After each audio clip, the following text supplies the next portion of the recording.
tahun 2019, My Sister Tarigan di Menara Kompas sudah akan memantau perdagangan hari ini. My Sister, apa sentimen hari ini yang berpotensi menggerakkan rupiah dan juga indeks harga saham gabungan? Shutdown pemerintahan Amerika Serikat menjadi sentimen positif untuk menggerakkan nilai tukar rupiah berkinerja positif.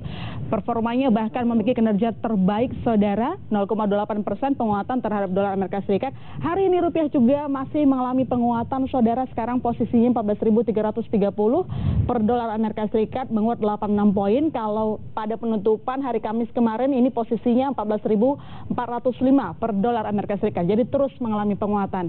Dari Gubernur Bank Indonesia Periwarjo mengatakan tidak hanya shutdown pemerintahan Amerika Serikat yang menjadi sentimen positif dari eksternal, tapi juga hubungan panas antara Amerika Serikat dan juga Tiongkok ini sudah mulai mereda. Artinya tensinya tidak lagi sepanas 2018 kemarin. Jadi ini menjadi penggerak nilai tukar rupiah. Selain itu kalau kita lihat juga memang Bank Indonesia rajin melakukan intervensi di pasar domestik di NDF, tapi investor ini masih percaya terhadap Indonesia. Ini terlihat dari lelang 6 seri obligasi, saudara, yang perolehan dananya melebihi ekspektasi. Jadi dana yang terkumpul melebihi 28 triliun rupiah, padahal targetnya cuma 15 triliun rupiah. Selain itu juga harga minyak yang rendah, ini juga menjadi salah satu katalis positif, saudara. Ini dikarenakan kalau harga minyak rendah sebagai net importer minyak, saudara, negara net importer minyak, ini bisa nanti menekan current account deficit, bisa menyempit.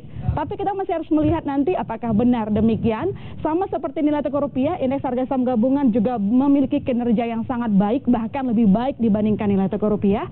Hari ini IHSG berada di 0,25%, ini koreksi ya. Tadi di perdagangan pembukaan sebenarnya di zona hijau, sekarang di posisi 6.205. Ini sama dengan mayoritas pergerakan bursa saham Asia, saudara. Tapi analis mengatakan bahwa penguatan IHSG masih akan terus berlanjut hari ini. Tetapi ada yang perlu kita antisipasi bahwa ada proyeksi perlambatan ekonomi global juga nanti akan berdampak terhadap nilai tukar rupiah maupun pasar saham. Selain itu juga ada perlambatan di sektor properti secara global. Nah, ini juga membayang-bayangi pergerakan dari IHSG karena tampaknya inflasi yang kemarin sebenarnya lebih rendah ketimbang target dari APBN belum begitu mampu membuat IHSG ini bergerak lebih baik, tetapi semua katalisnya masih positifnya dari luar seperti itu. Kita masih melihat bagaimana untuk penutupan hari ini. Kalau benar dari analis mengatakan memang harusnya ini mengalami penguatan lebih jauh. Tadi saya sedikit menyebut terkait dengan harga minyak, saudara.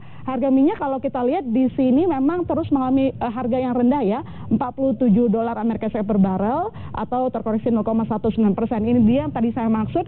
Kalau harga minyak bertahan rendah sebagai negara net importer minyak, ini menjadi kabar yang sangat baik untuk Indonesia. Tapi memang sampai sekarang lagi-lagi sentimen dari global atau eksternal lah yang menentukan kemana arah pergerakan pasar keuangan Indonesia. Kita belum memiliki katalis positif dari domestik selain inflasi yang kemarin diumumkan 3,13% secara year on year Desember dibandingkan dengan tahun lalu yang sekitar 3,61%. Kita tunggu kabar baik ya hari ini, Pak Kalis. Banyaknya sentimen tentunya semoga bisa jadi tenaga untuk memperkuat indeks harga saham gabungan dan juga rupiah di akhir pekan ini. Terima kasih My Sister Tarigan, dan itu jadi penutup Kompas Bisnis pagi ini, saudara.